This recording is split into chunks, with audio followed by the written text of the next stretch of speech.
RCCच्या 6व्या वर्धापन दिनाच्या निमित्तानं आणि तानाजी राठोडच्या गुणगौरव सोहळ्याच्या निमित्तानं आपण जे या ठिकाणी जमलेलो आहोत, तर या कार्यक्रमासाठी ज्यांनी अहोरात्र कष्ट घेतले ते सगळे कोळशाच्या खाणीतले हिरे आणि त्या हिऱ्यांचा प्रकाश पडून ज्यांना हिरे पण प्राप्त झाले ते सगळे तुम्ही. खरं तर हा दिवस साजरा करत असताना आपल्याला काही बेसिक गोष्टी अपेक्षित असतात की हां हे होईल ते होईल असं होईल तसं होईल. म्हणजे केक कट करणं अपेक्षित आहे, शुभेच्छा देणं हे पण अपेक्षित आहे, काहीतरी आपल्याबद्दल चांगलं बोलणार हे पण अपेक्षित आहे. आणि जेवढं तुम्ही मला ओळखता, म्हणजे मी तुम्हाला ओळखतो तसं तुम्ही मला ओळखता, आपण एकमेकांना बरेच चांगलं ओळखतो. तर ह्या सगळ्यांमध्ये माझा जो स्वभाव आहे की मी नेहमी ॲक्शनवरती बिलीव्ह करतो. मी म्हणत असतो की मी ॲक्शनला ऑब्झर्व करतो शब्दांपेक्षा जास्त. तर तुमचे शब्द तर नक्कीच चांगले होते आणि ते ॲप्रिशिएटेबल होते की तुम्ही माझ्याबद्दल चांगलं बोलत होतात, RCC बद्दल एवढं सगळं कौतुक करत होतात, हे सगळं चांगलंच होतं. पण बेसिकली सगळ्या ज्या तुमचे बॉडी लँग्वेज आहे किंवा तुमचे जे एफर्ट्स आहेत ना, ते एफर्ट्स मला खूप जास्त महत्त्वाचे किंवा मोलाचे वाटत असतात. की प्रत्येक टीचरनी, या RCCच्या टीममधल्या प्रत्येक मेंबरनी त्याला कुठे सांगावं लागलं नाही की ही गोष्ट करा, ती गोष्ट करू नका, हे थोडंसं असं अजून भारी करा अँड सो ऑन. त्यामुळे मी हा पहिला कार्यक्रम आहे, म्हणजे RCC जेव्हा सुरुवात झाली तेव्हा तुम्हाला माहिती असेल नसेल की RCCच्या प्रत्येक गोष्टी मी स्वतः एकट्यानेच करायचो. म्हणजे RCC मध्ये झाडू मारणारा मीच होतो, RCCचा बॉस डायरेक्टर मीच होतो, रिसेप्शन मीच होतो, अकाउंटंट मीच होतो, लायब्ररियन मीच होतो आणि सगळं मीच होतो. तिथून म्हणजे जेव्हा RCCची सुरुवात झाली असेल तेव्हा सगळे कामं स्वतः करण्यापासून ते आजचा हा प्रोग्राम आहे की जिथं मी एकही काम केलेलं नाही आहे. मला वाटतं 6 वर्षात जर मी काय मिळवलं असेल तर हे मिळवलं आहे की अशी एक मजबूत टीम आपल्याकडे तयार झाली की तुम्हाला काम करायची गरज लागत नाही आता. सो तुम्ही फक्त आता बसा आणि जिथं काही आम्हाला अडचण येईल फक्त तेवढं मार्गदर्शन करा, बाकी सगळं आम्ही निभावून देऊ. मला वाटतं एखाद्या इन्स्टिट्यूटच्या यशाचं जर मोजमाप करायचं असेल, त्याला जर एखाद्या मीटरपट्टीमध्ये आपल्याला मोजायचं असेल तर हे उदाहरण त्याच्यासाठी पुरेसं आहे. तर आपण जेव्हा काम करत असतो तर आपण काम करत असताना आपण काही संस्कार देत असतो, आपण काही गोष्टी, मी नेहमी शिक्षकांना म्हणत असतो की आपण शिकवताना, आपण बोलत असताना तेव्हाच विद्यार्थी घडत असतो असं नाही. तर विद्यार्थी तुम्हाला बघून घडत असतो. विद्यार्थी तुमच्या रोजच्या छोट्या मोठ्या ॲक्टिव्हिटीज बघत असतो. तुमची प्रत्येक ॲक्शन विद्यार्थ्यावरती कुठला ना कुठला संस्कार करत असते, कुठली ना गोष्ट बिंबवत असते. तर आपलं वागणं, आपलं बोलणं, आपलं चालणं, आपल्या सगळ्या ओव्हरऑल आपला जो काही बिहेवियर आहे तो विद्यार्थ्यांना घडवण्यासाठीच आहे. म्हणून आपण जेव्हा RCC मध्ये वावरत असतो किंवा बाहेर आपल्या पर्सनल लाईफमध्ये पण वावरत असतो, इवन मी स्टेटस टाकत असतानापासून ते तिथून सगळा विचार असतो की हे स्टेटस माझे मुलं पण बघणार आहेत, त्यामुळे मी शक्यतो असे स्टेटस टाकतो की जे कोणाला कळणारच नाहीत. बरेच जण मला म्हणत असतात की हे काही झेपलं नाही, त्यामुळे फक्त सीन करा, लाईक करा आणि द्या सोडून. तर खरं तर या अशा प्रसंगाला बोलायचं असताना काय बोलावं, कारण सगळ्यांनी सगळं बोलून झालंय, माझा प्रवास सांगून झालाय. फक्त सुरुवात करत असताना डोळ्यासमोर काय विजन होतं, मला खरंच कधी वाटलं नव्हतं की आपलं एक इन्स्टिट्यूट चालू करावं वगैरे असं. फक्त एवढं होतं की शिकवायला आवडतंय मुलांना आणि मी जेव्हा मुलांसमोर थांबतो तर मुलांना ते हवं वाटतं. आणि मी नेहमी सांगतो की ज्या दिवशी पण मी क्लासमध्ये गेलो आणि मुलांना मी नको असेल त्या दिवशी मी शिकवणं सोडून देईन, त्या दिवशी मी परत कधी क्लासमध्ये जाणारच नाही. जोपर्यंत मुलांना आपला वॉन्ट आहे की त्यांना वाटतं की सर आले पाहिजेत, सरांच्या लेक्चरसाठी असे आतुरतेनं वाट बघितली पाहिजे मुलांनी, तोपर्यंत मी टीचर म्हणून आहे. आणि ज्या दिवशी असं वाटायला लागलं की सर उगाच आले, की सर नव्हते यायला पाहिजे, अरे यार सर आले, ही रिॲक्शन ज्या दिवशी येईल, म्हणजे 1-2 मुलांची येऊ शकते, पण कॉमनली जेव्हा मेजॉरिटी 60% 70% मुलांना हे वाटायला लागेल की त्या दिवशी आपल्या टीचिंगला काय अर्थ राहणार नाही. पण जेव्हा मी त्या इन्स्टिट्यूटमध्ये शिकवायचो तर मला तिथे हे कळायचं की मुलांना आपला जबरदस्त वॉन्ट आहे, की ते आतुरतेनं वाट बघतात की सरांचं लेक्चर कधी असेल, सरांचं लेक्चर कधी असेल. मग मी काम करायला लागलो, शिकवायला लागलो, अजून जास्तीत जास्त इन्स्टिट्यूटमध्ये जायला लागलो. आणि ते जात असताना मला कळायला लागलं की या कोचिंग इन्स्टिट्यूटवाल्यांच्या ज्या पॉलिसी आहेत त्या पॉलिसी काही ठीक नाही आहेत. त्यांच्या पॉलिसी फक्त आणि फक्त पैसा कमवणं एवढ्याच आहेत. हे पैसे प्रत्येकाला कमवायचे आहेत, म्हणजे मलाही पैसा कमवायचा होता, त्यांनाही कमवायचा आहे. पण हे सगळे पैसा कमवत असताना आपण त्याच्या मोबदल्यात मुलांना काय देतोय. तर हे सगळ्यांचं असं होतं. मी जेव्हा त्या डायरेक्टर लोकांशी बोलायचो आणि मी जिथंही क्लासमध्ये काम केलं असेल त्या सगळ्या डायरेक्टर लोकांशी माझं खूप चांगलं जमायचं. तर मी त्यांच्याशी बोलायचो की सर ही गोष्ट आपल्याला करायला पाहिजे मुलांसाठी, ही गोष्ट थोडीशी मला अशी अशी वाटते. तर त्या सगळ्यांचं असं असायचं की जाऊ दे ना सर, एवढं कुठे विचार करत बसता. त्यामुळे त्यांना मुलांशी जास्त देणं घेणं नव्हतं आणि मला माझ्या पद्धतीनं काम करायलाच होतं. तर हे मी काय करू शकत नव्हतो. आणि कॉलेजमध्ये गेलो, कॉलेजमध्ये गेल्यानंतर तिथेही मला सेम गोष्टी जाणवल्या की कॉलेजच्या मुलांमध्ये भरपूर प्रतिभा होती. आणि मी दुर्दैवानं म्हणा किंवा सुदैवानं म्हणा, मी वायएम कॉलेज सारख्या कॉलेजमध्ये होतो जिथला क्राऊड सगळा ॲव्हरेज आणि बिलो ॲव्हरेज आहे. तिथं क्रीम लेअरची मुलं शक्यतो कमी आहेत. पण त्यांच्यामध्ये सुद्धा इतकं पोटेन्शियल मला दिसलं. ती सगळी खेड्यापाड्यातून आलेली मुलं होती किंवा थोडीशी अशी सो कॉल्ड रॅश वाटणारी मुलं होती. पण त्या मुलांसाठी सुद्धा जर तुम्हाला चौकटीच्या बाहेर जाऊन काही करायचं असेल तर कुठूनच परमिशन मिळत नव्हती. त्यामुळे मला कळलं की या क्षेत्रात जर काम करायचं असेल तर आपण असं काम करू शकत नाही. आज मी माझ्या स्टाफला सगळ्यांना, माझ्या टीमला सगळ्यांना जे फ्रीडम दिलेलं असतं ते एवढ्यासाठीच दिलेलं असतं की त्यांच्या डोक्यात एखादा चांगला विचार आलाय मुलांसाठी काहीतरी करण्याचा, तर तो कुठेतरी गुदमरला नाही पाहिजे. तो थॉट इम्प्लिमेंट झाला पाहिजे. त्यांची ती आयडिया प्रत्यक्ष स्वरूपात आली पाहिजे आणि त्यांची जी काही आयडिया आहे त्या आयडियातनं मुलांचं चांगलं झालं पाहिजे. त्यामुळे मला कळलं की जोपर्यंत आपला क्लास असणार नाही तोपर्यंत आपण ह्या गोष्टी काही इम्प्लिमेंट करू शकत नाही. त्यामुळे म्हणलं की ही जी मक्तेदारी किंवा ही जी बॉर्डर लोकांनी आखून ठेवली आहे आणि मुलांना फक्त पैसा उकळण्याचं एक साधन म्हणून जी लोक बघतात, हे आपल्याला कुठेतरी स्टॉप करायचं असेल तर आपल्याला स्वतःचा क्लास चालू केला पाहिजे. पण स्वतःचं चालू करायचं तर काय करावं लागतं ह्याच्याबद्दल काही आयडिया नव्हती. म्हणजे बाकीचे सगळे येतात शहरामध्ये कमवण्यासाठी, काहीतरी आपलं भाकरीचा प्रश्न मिटवण्यासाठी, तसंच मी आलेलो होतो. आल्यावरती बघितलं की दुसरीकडे काम वगैरे चालू होतं, त्याच्यावर आपला उदरनिर्वाह सगळं चालू होतं. पण क्लास चालू करायचं स्वतःचं तर तेवढी टीम पाहिजे, क्लास पाहिजेत, बेंचेस पाहिजेत. तर सुरुवात तुम्हाला सगळ्यांना माहितीच आहे की ती कशी झाली. 3-4 मुलं होती, 4च मुलं होती आणि ती मुलं स्वतःच माझ्या मागे लागली की सर घ्या घ्या. आणि तुम्हाला खरं वाटेल खोटं वाटेल पण ती मुलं सतरंजीवर बसली होती. ती सतरंजीवर बसून पहिला लेक्चर त्यांनी केला आणि मला तेव्हा असं वाटत होतं की पुण्यातली मुलं सतरंजीवर बसून शिकतील. मी त्यांना लाजून म्हणायचो अरे दुसऱ्या क्लासला जा, इथं काय होणार नाही तुमचं. पण ते म्हणले की आम्ही ही सतरंजी पण नसली तरी चालेल, पण तुमच्याकडनंच शिकायचं आहे. मग त्या 4चे कधी तुम्ही एवढे झालात ते काही कळलंच नाही. पण त्या सगळ्या प्रवासात मला आठवते की आपण तेव्हा पण जे प्रोग्राम घेतलेत तेव्हा सुद्धा त्यांचा म्हणजे ते 7-8 मुलं झाली शेवटपर्यंत. त्या 7-8 जणांचा पण आपण फेअरवेल घेतला, तो सुद्धा तेवढ्याच दणक्यात होता. जेव्हा 100-150 झाले तो सुद्धा तेवढ्याच दणक्यात होता. त्यामुळे विद्यार्थी संख्या मॅटर करत नाही. तुमचा जो भाव आहे, तुमची जी काही व्हिजन आहे, तुमचे जे काय तुम्हाला जे करायचं आहे ते एकदम क्लिअर कट असलं की सगळं व्यवस्थित होतं. आणि या 6 वर्षात काय मिळालं हे जर तुम्हाला मागं वळून बघायचं असेल तर मला खूप सारा अनुभव मिळाला, खूप एक्सपिरियन्स मिळाला आणि सगळ्यात महत्त्वाचं क्लॅरिटी मिळाली. तुम्हाला मी जेव्हा सुरुवातीला पहिल्या 2 वर्षात 1 वर्षात असेल तर मॅडमला माहिती आहे मी त्यांचा शिक्षक होतो किंवा मी खूप जास्त त्याला काय म्हणतात शॉर्ट टेम्पर होतो. मला राग खूप लवकर यायचा, मी चिडायचो. आणि माझ्या घरी कोणाला विचारा की सगळ्यात जास्त रागीत कोण असेल तर मी. तर ह्या आरसीसीनं मला काम करून टाकलं. अगोदर माझ्याकडे इतके प्रश्न होते, मी भडभडून बोलायचो. आज मी जे भाषण करतोय मी इतक्या शांतपणे भाषण करायचो नाही. तुम्ही माझे जर भाषण ऐकले तर मी भयंकर अग्रेसिव्ह बोलायचो. राज ठाकरेचा फॉलोअर होतो मी. मला राज ठाकरे प्रचंड म्हणजे आजही आवडतात, त्यांचं वक्तृत्व मला आवडतं. पण तेव्हा तर भयंकर वेळ होतं. मी त्याच शैलीमध्ये बोलायचो. म्हणजे बोलणं अग्रेसिव्ह होतं, ॲटिट्यूड जबरदस्त होता. माझा ॲटिट्यूड असा होता की कोणी माझ्या आजूबाजूला पण फिरकणार नाही. त्या आरसीसीनं मला काय केलं तर आरसीसीनं मला शांत केलं. इतके माझ्याकडे अगोदर प्रश्न होते, इतके प्रश्न होते, तर मला वाटायचं की ह्या प्रश्नाचे उत्तर हे असं का नाही होत, हे तसं का नाही होत, हे असंच झालं पाहिजे, हे तसंच झालं पाहिजे, हे बदलायला पाहिजे. असंख्य गोष्टी होत्या. आता मी बोलण्यापेक्षा आता मी ऐकून घेण्यावरती जास्त बिलीव्ह करतो. असं म्हणतात की नॉलेज स्पीक आणि विस्डम लिसन्स. तर ते विस्डम या 6 वर्षामध्ये मिळालं. आणि अगोदर देव वगैरे अशा संकल्पना, परमेश्वर, मला वाटायचं देवबिव काय नसतं. आपण वाचलेलं असतं कुठंतरी मोटिवेशन की तुमचे कर्म आहेत, तुमचे हार्डवर्क आहे, तुमची मेहनत आहे, तुम्ही ठरवलं तर सगळे शक्य आहे. पण आरसीसी चालू केल्यावरती देव दिसायला लागला प्रत्येक पावलावरती. म्हणजे विश्वास बसणार नाही अशा अशा अडचणींमधनं मी कधी कसं निघालो मलाच माहित नाही. म्हणजे एक अशी कुठली तरी अद्भुत किंवा एक अदृश्य शक्ती असते आपल्या पाठीमागं. पण ती नेहमी, मला एवढाही अनुभव आला की ती नेहमी अशाच व्यक्तीच्या पाठीमागं असते की ज्यांची नियत साफ आहे, की ज्यांचे इंटेन्शन्स प्युअर आहेत. तुमचा जर उद्देश शुद्ध असला तर तुम्ही कुठंच अडणार नाही, तुम्ही कुठंच कमी पडणार नाही आणि तुमच्या सगळ्या अडचणी तुम्ही तारून न्याल. त्यामुळं देवावरती श्रद्धा किंवा अंधश्रद्धा तर मी कधी बाळगलीच नाही, बिंग अ सायन्स टीचर और सायन्स स्टुडंट.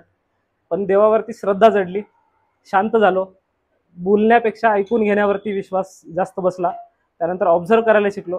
मी नेहमी म्हणत असतो की जो चांगला ऑब्झर्वर असतो ना त्याला गोष्टी समजून घ्यायला, मी क्लासमध्ये पण सांगत असतो की एखादी गोष्ट तुम्ही म्हणता ना की हा प्रश्नच कळत नाही, मी तुम्हाला गमतीनं म्हणत असतो की एखाद्या व्यक्तीला एखाद्या गोष्टीला समजून घ्यायचं असेल तर तिला आधी बघावं लागतं आणि ते बघताना थोडंसं प्रेमानं बघावं लागतं. मी म्हणतो ना कोणाच्याही प्रेमात पडण्याच्या आधी बघण्यापासून सुरुवात होते. आपण आधी बघायला लागतो, कधी चोरून चोरून बघतो, नंतर आपण बेधडक बघायला लागतो. हे बघून घेणं समजून घेण्याची पहिली पायरी आहे.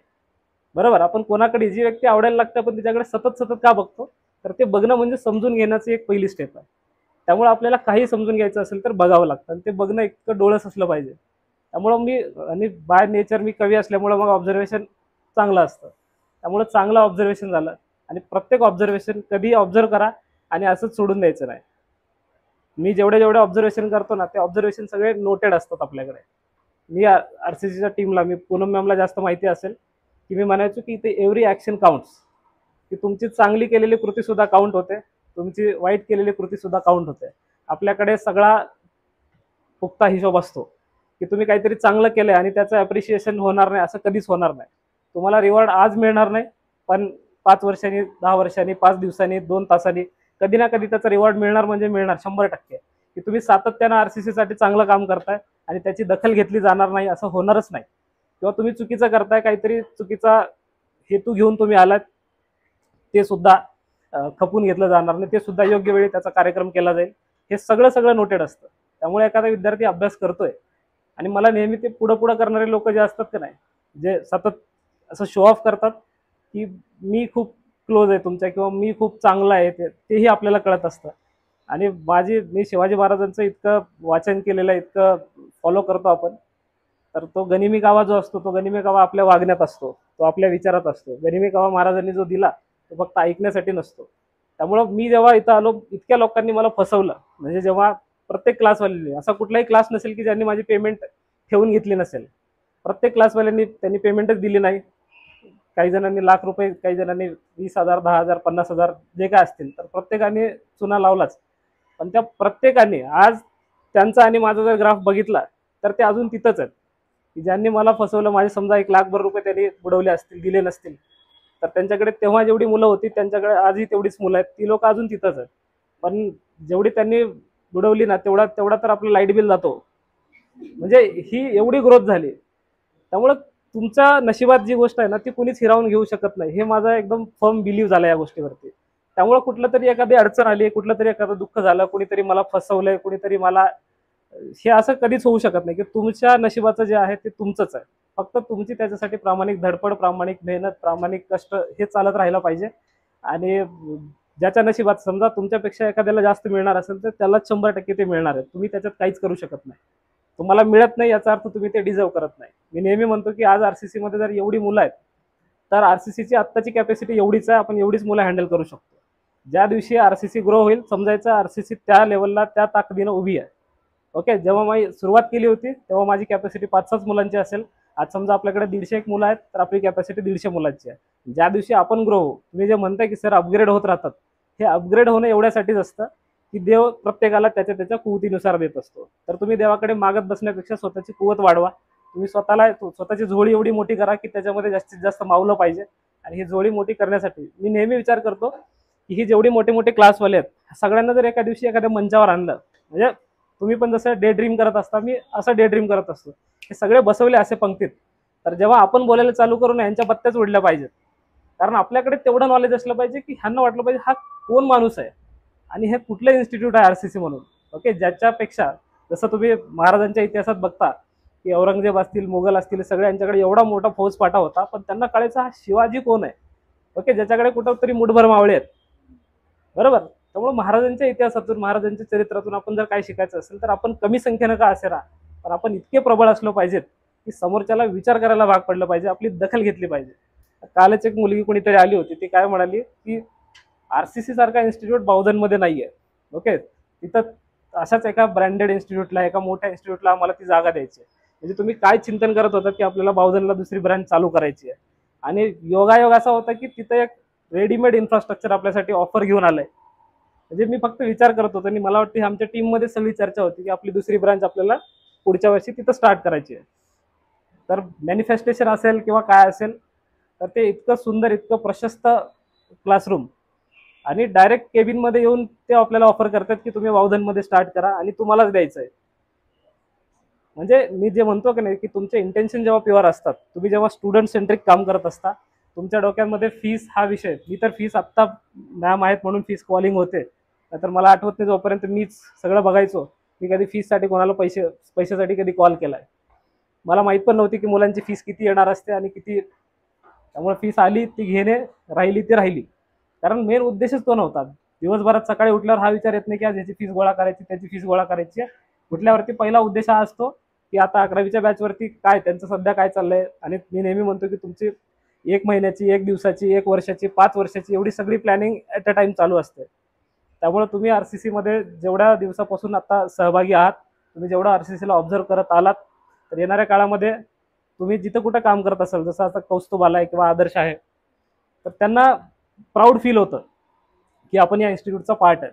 तर पुढच्या 5 वर्षानंतर, 7 वर्षानंतर किंवा 10 वर्षानंतर तुम्ही जिथेही काम कराल, तर तुम्ही एक दिवस नक्की स्वाभिमानाने सगळ्यांना ओरडून ओरडून सांगाल की हा जो क्लास आहे हा माझा क्लास आहे, हा आमचा क्लास नाहीये, हा माझा क्लास आहे आणि या क्लासचा मी एक भाग होतो, मी अजूनही त्या क्लासचा भाग आहे. तो जसं म्हणाला की वन्स अन आरसीसीएन ऑलवेज अन आरसीसीएन. त्यामुळे येणाऱ्या काळामध्ये आपण नक्की अशी कामगिरी करू, अशी प्रगती करू की, आणि साहजिक आहे की आपण किती अटॅचमेंट असली, किती बॉन्डिंग असली, तर एका सर्टन स्टेज नंतर आपल्याला डिटॅच व्हावं लागेल. तुम्हाला तुमचे लाईफमधले काही तुमचे गोल्स आहेत, तुमच्या काही अचिव्हमेंट्स आहेत, ते तुम्हाला पूर्ण करायचे आहेत. पण फक्त डिस्टन्स वाढणार आहे, फक्त फिजिकली आपण दूर होणार आहेत, मनाने, इमोशनने. आणि असं नसतं की दूर झालो म्हणून काही राहणार नाही वगैरे, तर ते फक्त केमिस्ट्रीमध्ये असतं की डिस्टन्स इन्क्रीजेस, अट्रॅक्शन डिक्रीजेस. पण ॲक्च्युअल लाईफमध्ये काय असतं की तुम्ही जर इमोशनली कोणासोबत कनेक्टेड आहेत, तुमचा बघा सगळ्यात बेस्ट फ्रेंड, आता माझं जे सगळ्यात चांगले मित्र आहेत त्यांच्याशी माझं वर्ष बोलणं होत नाही, भेटणं तर खूप क्वचितच असतं, पण अजूनही माझे तेच बेस्ट फ्रेंड आहेत, त्याच्यामध्ये कधीच दुरी नाही आलेली. तसं तुम्ही इथून आरसीसी सोडून पण जेव्हा जाल, तर गेल्याच्या नंतर सुद्धा आरसी सोबत तुमची जी बॉन्डिंग असणार आहे ती तशीच असणार आहे. तुम्ही या कार्यक्रमाचं इतकं सुंदर नियोजन केलं. सगळ्यात महत्त्वाचं म्हणजे तुम्ही आवर्जून आलात, नाहीतर खरं तर लेक्चर वगैरे नाही आहेत काहीच. तुम्ही इथं येणं या प्रोग्रामला काही संबंधच नाही. ओके, ठीक आहे, एखादा मेसेज केला असता, शुभेच्छा दिल्या असत्या, विषय संपला असता. पण हा कार्यक्रम जो आहे हा आरसीसीचा नसून हा तुमचा स्वतःचा आहे. हे तुम्हाला जे वाटतं, तुम्ही ज्या, म्हणजे मी, माझा फेवरेट शब्द आहे की मी फ्लॅबरगॅस्टेड फील करत होतो आज, आहे ना. फ्लॅबरगॅस्टेड म्हणजे आनंदाचा तो अतिउच्च बिंदू आहे की ज्याची तुम्ही त्याला वर्णन नाही करू शकत. करेक्ट. तर हे सगळं, आणि ज्यांनी या कार्यक्रमाचं नियोजन केलं, खरं तर माझा काहीच रोल नाहीये, पण इतक्या उत्तम पद्धतीने सगळं होतंय की ते कार्यक्रम पत्रिका तयार करण्यापासून, टाइम सगळं मॅनेज करण्यापासून, आणि प्रत्येकाला त्यांचं रोल, आणि त्यातल्या त्यात सरांवरती बोलायचं तर सरांचे एक एक पैलू एकेकाला वाटून देणे की तुम्ही ही गोष्ट मी बोलणार आहे, मी ती गोष्ट बोलणार आहे. प्रस्थान असेल, अश्वमेघा मॅमचं बोलणं असेल, तुमचे मनोगत असतील, तुमचे सगळ्यांचे मनोगत, म्हणजे प्रत्येकाचं मनोगत, की तुम्हाला इथं आल्यावरती असं होतं ना की तुम्ही तिथं बसलात, खूप बोलायचं आहे, खूप बोलायचं आहे मनात, इथं आलं की ब्लँक. माझं थोडं उलटं होतं, मला तिथं काहीच नसतं, मला इथं आलं की लई सुचायला चालू होतं. बरोबर. मला ते कळत होतं की हा जो आलाय हा 2 मिनिटात खाली गेलाय, पण ह्याला खरं तर लई बोलायचं होतं. बरोबर. आणि बऱ्याचदा असं होतं की तिथं वेगळंच ठरवलेलं होतं, इथं येऊन वेगळंच बोलून गेलो मी. होतं असं की मला समजा तिथून येताना असं होतं की मला पूनम मॅमवर बोलायचं आहे, पण मी वैष्णवी मॅमवरच बोलून गेलो. हे हे खूपदा होतं. कारण ते मॅनेजच होत नाही, ते कोऑर्डिनेशनच होत नाही. कारण असं वाटतं की सगळे लोक माझ्याकडेच बघतात, आता काय करू मी. बरोबर. आपण असे सेंटर ऑफ अटेन्शन होऊन जातो की ते बोलणं, ती तंद्री सगळी, मुळात हा जो बॅरियर आहे ना, एनर्जी बॅरियर, हा बॅरियर कमी करावा म्हणूनच आपण या सगळ्या कार्यक्रमाचं नियोजन करत असतो. आणि कुठल्याही कार्यक्रमाला असं एवढं प्रोफेशनलिझम आणायचं नसतं की जिथं मुलांचं बोलणं सप्रेस होईल. त्यामुळे बिंदास बोलत जायचं, चुकलं तरी चालत असतं. काय, आज ते तुमच्यावर असतात, तुम्ही खाली बसलात की तुम्ही त्यांच्यावरती हसा, हे सगळं चालत असतं. त्यामुळे मी प्रत्येक कार्यक्रमामध्ये मी त्यामुळेच रिलॅक्स असतो. आजही हा प्रोग्राम आहे, मी काही विचार नाही, माझी कुठली स्क्रिप्ट नाही, शक्यतो नसतेच कधी, पण आजही असा विचार केला होता की बघू, मुलं काय बोलतात ते ऐकू, टीचर काय बोलतात ते ऐकू, आणि त्याच्याच अनुषंगानं आपण काहीतरी बोलू. कारण साचलेलं इतकं आहे, आणि स्ट्रगल असतोच, प्रत्येकाच्या लाईफमध्ये स्ट्रगल असतो. पण माझ्या दृष्टीनं स्ट्रगल तो असतो जो तुम्हाला व्यक्त होता येत नाही. जे सांगता येतं ना ते स्ट्रगल नसतं, असं माझं वैयक्तिक मत आहे. की मला जर एखादी गोष्ट सांगता येते की माझ्या पायाला लागलंय, मला दुखतंय, तर याचा अर्थ मला एवढा त्रास नाही. पण अशी जी कळ असते की नाही, आवाजच निघत नाही, तो स्ट्रगल असतो. एखाद्याने असं मारलेले असते बाबा पाठीत की आवाजच निघत नाही, बरोबर, एकदम शांत होऊन जातो आपण, नुसते एडेवाकडे हावभाव होतात. तो खरा स्ट्रगल असतो. बरं, ती कळ लागणे असते, ती कळ लागणं.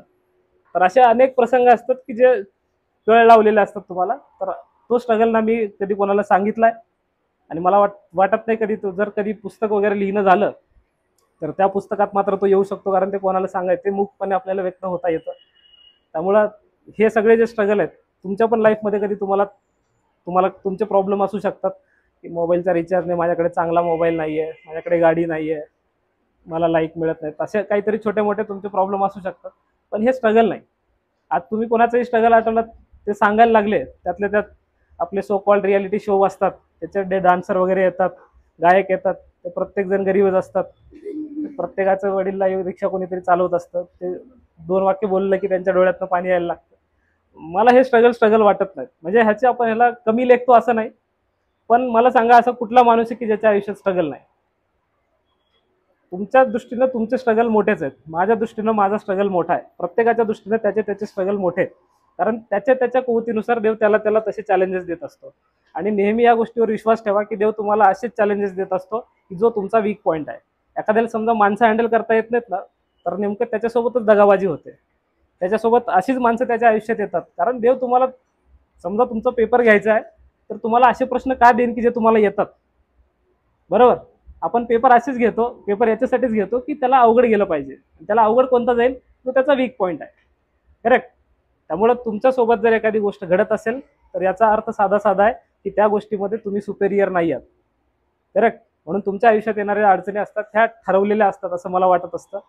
त्यामुळे माझा जो स्ट्रगल तुम्ही म्हणालात तर तो स्ट्रगल आहे, बऱ्याच गोष्टी होत्या त्याच्यातल्या, पण अशा पण कितीतरी गोष्टी होत्या की ज्या सांगता येत नाहीत. मी ठरवलं तरी मला सांगता येणार नाहीत, कारण मला माहितच नाही त्याचं सुरुवात कुठून करायची आणि त्याचा शेवट कुठं करायचा.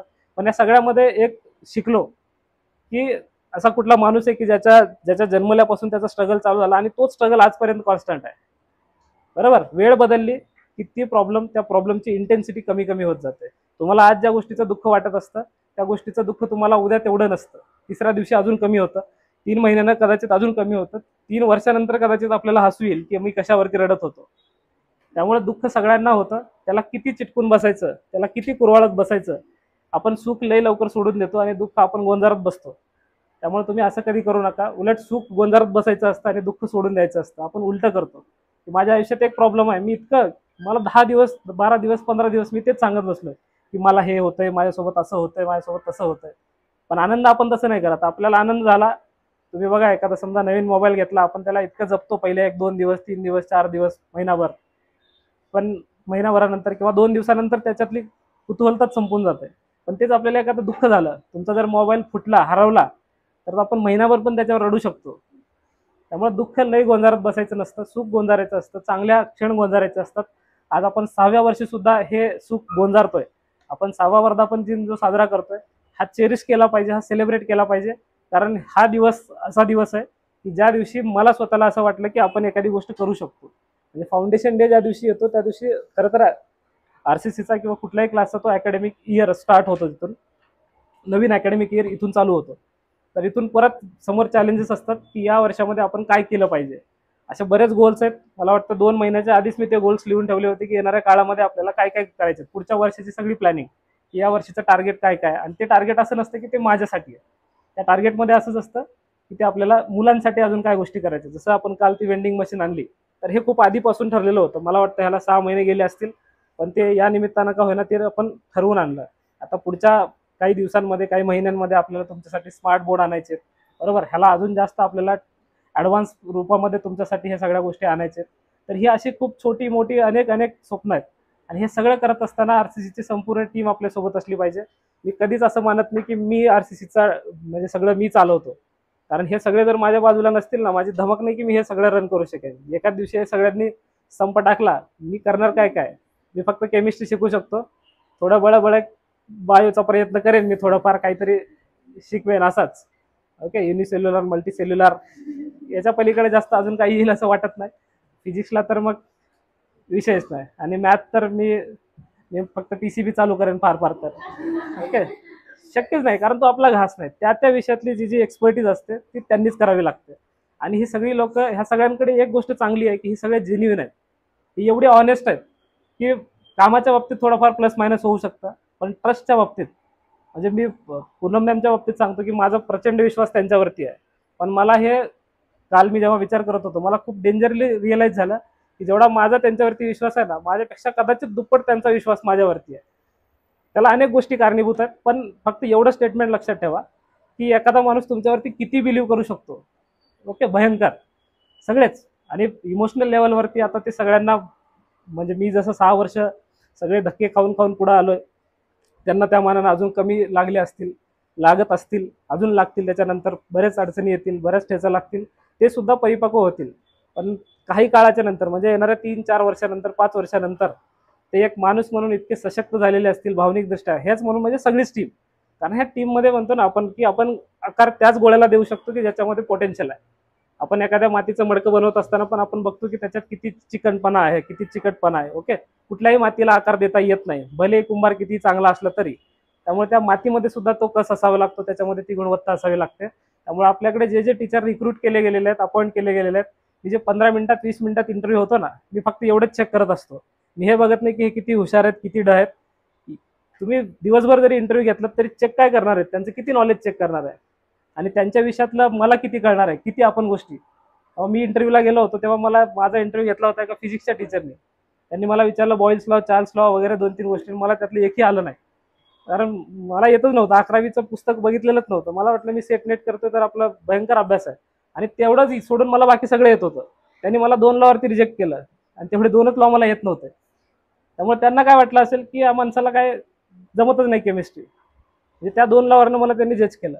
समजा माझ्याकडे इंटरव्ह्यूला आली एखादी फॅकल्टी आणि मी त्याला 3 प्रश्न विचारले आणि त्याला उत्तर नाही आले, याचा अर्थ त्याला काहीच येत नाही असं होत नाही. कदाचित त्यांना जे येते ते मी विचारलेलं नाहीये, बरोबर. त्यामुळे नॉलेज मिळवता येतं, फक्त बेसिक स्किल जे असते ती बेसिक स्किल त्यांच्यामध्ये असली पाहिजे. ही लोक जेन्युइन असली पाहिजेत. आणि त्या सगळ्यात महत्त्वाचं की ह्यांना विद्यार्थ्यांबद्दल काय वाटतं. मी कधी कधी हे विचारतो की माझा नेहमीचा एक आवडता प्रश्न आहे, मी म्हणतो की why should I hire you. Okay, मी मोस्टली विचारतो की तुम्हाला का हायर करावं असं तुम्हाला वाटतं. तर त्यांना ते शॉक होतं कधी कधी, हा काय माणूस आहे, बोलवतो इंटरव्ह्यूला म्हणतो की का हायर करू, बरोबर. तर मला विचारायचं असतं की तुम्हाला तुमच्याबद्दल काय माहिती आहे, तुमच्यामध्ये अशी कुठली स्पेशल गोष्ट आहे. आणि तुम्ही बघा ही सगळी लोक, यांच्या आयुष्यात पण प्रॉब्लेम असतील, चढ उतार असतील, सगळ्या गोष्टी असतील, पण तुमचा प्रश्न जेव्हा येतो तेव्हा त्यांना यांचा प्रश्न पाठीमागे राहतो. तुम्ही जास्त प्रायोरिटीनं त्यांच्यासाठी उभे असता आणि तुम्ही आम्ही मिळून ही आरसीसी बनते. खरं तर आरसीसी असं लांबून बघितलं तर आरसीसी म्हणजे दुसरं काय, एक फक्त 1100 स्क्वेअर फूटचा एरिया म्हणजे आरसीसी नाही, ह्या क्लासमधले बेंच खुर्च्या म्हणजे आरसीसी नाहीये, किंवा तुम्ही आम्ही म्हणून पण आरसीसी नाहीये. हा सगळ्यामधून उत्पन्न झालेली एक जी भावना आहे, एक जी फिलिंग आहे, एक जो थॉट आहे, तो थॉट म्हणजे आरसीसी. आणि सगळ्यात महत्त्वाचं हे कोऑर्डिनेशन जे आहे तुमच्या आमच्यातलं, हे कोऑर्डिनेशन म्हणजे आरसीसी आहे. आणि आपण सगळे लोक व्हिजनरी आहेत, तुम्हाला पण आयुष्यात काहीतरी करायचं, आम्हालाही आयुष्यात काहीतरी करायचं, असे एक प्रचंड उच्च ध्येय असलेली लोक एकत्र आलेली आहेत. आणि त्या सगळ्यांच्या माध्यमातून आपण काहीतरी रोज नवीन नवीन करण्याचा प्रयत्न करत असतो, नवीन नवीन चांगलं कन्स्ट्रक्टिव्ह करण्याचा प्रयत्न करत असतो. आणि या सगळ्या प्रयत्नातून आरसीसीची निर्मिती होते. मी नेहमी म्हणत असतो की आरसीसीचे ब्रँड अँबॅसेडर जर कोण असतील तर ते स्टुडंट आहेत आरसीसीचे. आणि आतापर्यंत आम्ही एवढी मार्केटिंग केली, त्या मार्केटिंगमधनं कधी विद्यार्थी आलेत असं मला वाटत नाही डायरेक्टली. पण जेवढे पण ऍडमिशन आरसीसीला आहेत हे सगळे तुम्हीच एकमेकांना रेफर करून आणलेले ऍडमिशन आहेत. त्यामुळे आमचे ब्रँड अँबॅसेडर तुम्ही आहात. आरसीसी जेव्हा ग्रो होते ती मुलांमुळे ग्रो होते. तुम्ही या आरसीसीचा न्यूक्लियस आहात. जेवढी पण आरसीसी उद्या ग्रो होईल तेव्हा तुमची बॅच आता जेवढ्या मुलांची आहे, तुम्ही सगळेजण आम्हाला म्हणता की माझा मित्र येणार आहे क्लासला, माझी मैत्रीण येणार आहे क्लासला, तुम्ही एवढ्या विश्वासाने एखाद्याला कसं काय सांगू शकता. कारण तुम्हाला वाटतं की हा माझा क्लास आहे, तू येऊन बघ. मला नेहमी सांगतो की मी जेवढ्या ताकदीनं सांगू शकणार नाही ना आरसीसी बद्दल, तेवढं तुम्ही तुमच्या मित्राला जास्त भारी सांगितलेलं असतं. तुम्ही इतकं सांगितलेलं असतं की मी नाही सांगू शकणार, कदाचित आमच्या स्टाफमधलं कुणीच सांगू शकणार नाही. एवढं तुम्ही भारी सांगता त्यांना की आमचे सर असे आहेत, आमचे मॅडम असे आहेत, तू येऊन तर बघ, तू असं तर करून बघ. हे जे आहे ना, हे खरं आरसीसीचं सक्सेस आहे. आणि आज आपण 6 वर्षाच्या नंतर, कदाचित जी पहिली बॅच होती, दुसरी बॅच होती, तिसरी बॅच होती, ती मुलांना येणं जमलं नाही, पण ती मुलं आज जिथून कुठून आरसीसीकडे बघत असतील, मला त्यांचे कधी कधी मेसेज येतात, रिप्लाय येतात, किंवा काल पण बऱ्याच जणांच्या शुभेच्छा आल्या. तर ते मला असंच काल 2-3 मेसेज असे होते की आम्ही या प्रवासाचे साक्षीदार आहेत. आणि त्यांना विश्वास बसत नाही. कदाचित त्यांना पण वाटलं असेल आपण क्लास आहे, जाऊ, शिकू, पास होऊ, निघून जाऊ. पण ते त्यांच्या त्यांच्या विश्वामध्ये आता बिझी जरी झाले असले तरी कधी आपले पोस्ट बघत असतील, स्टोरी बघत असतील, स्टेटस बघत असतील, तर तिथून त्यांना वाटतं की अरे सुरुवात कुठून होती आणि आज सर कुठपर्यंत चाललेत किंवा हा क्लास कुठपर्यंत चाललाय. त्यांना तेव्हा ते भारी वाटतं. तुम्ही पण बघा, जी गोष्ट तुमच्याशी निगडीत आहे, तुमच्यासोबतचा तुमचा एखादा मित्र आज काहीतरी मोठा होतोय, तर तुम्हाला त्याचा हेवा वाटायला लागतो, अप्रूप वाटायला लागतो. आपण गावभर सांगत सुटतो की हे माझं आहे, बरोबर. त्यामुळे तुम्हालाही आयुष्यामध्ये अशा अनेक गर्वाचे, अनेक प्राऊडचे मोमेंट आपण नक्की देऊ. हे आपलं कुटुंब आहे, हे इन्स्टिट्यूटपेक्षा एक परिवार म्हणून मी याला जास्त बघत असतो. आणि आपल्या परिवाराच्या माणसावरती राग पण येत असतो, प्रेम पण येत असतं. कधी कधी रागाच्या भोगात आपण बोलत असतो, पण सगळ्यांचा उद्देश मात्र एकच असतो की त्यात तुमची प्रगती झाली पाहिजे, क्लासची प्रगती झाली पाहिजे. आणि इथला प्रत्येक मेंबर हा आपला आहे, ही सगळं आपलं क्लास आहे, इथली सगळी मालमत्ता आपली आहे, इथलं सगळं दिवस, इथला वेळ, येणारा भविष्य हे सगळं आपलं आहे. आणि येणाऱ्या काळात तुम्हाला आरसीसीचं नाव मोठं करायचं असेल तर तुम्ही स्वतः मोठे व्हा. तुम्ही मोठं होणं म्हणजे आरसीसी मोठं होणं आहे. आरसीसी मोठं होणं म्हणजे आरसीसीचा इन्फ्रास्ट्रक्चर वाढला, आरसीसी मध्ये विद्यार्थी वाढले म्हणून आरसीसी मोठा होत नाही. आरसीसीला मोठं करायचं असेल तर तुम्ही इंडिव्हिज्युअली मोठे व्हा. मी किंवा आमची टीम उद्या गर्वाने हे सांगितले पाहिजे लोकांना की माझा विद्यार्थी आज त्या पदावरती आहे. जसं तुम्हाला उद्या सांगावं लागेल की आरसीसी तो जो एवढा मोठा क्लास आहे ना, तो माझा क्लास आहे, तसं आम्ही सुद्धा गर्वाने म्हणू की हा जो विद्यार्थी आहे एवढा मोठा झालेला, तो माझा विद्यार्थी आहे. तुम्ही एवढं छान नियोजन केलं, एवढ्या उत्साहाने, एवढ्या प्रेमाने शुभेच्छा दिलात, त्या सगळ्या शुभेच्छांचा स्वीकार करतो आणि हे थोडंसं लांबलेलं भाषण थांबवतो. धन्यवाद.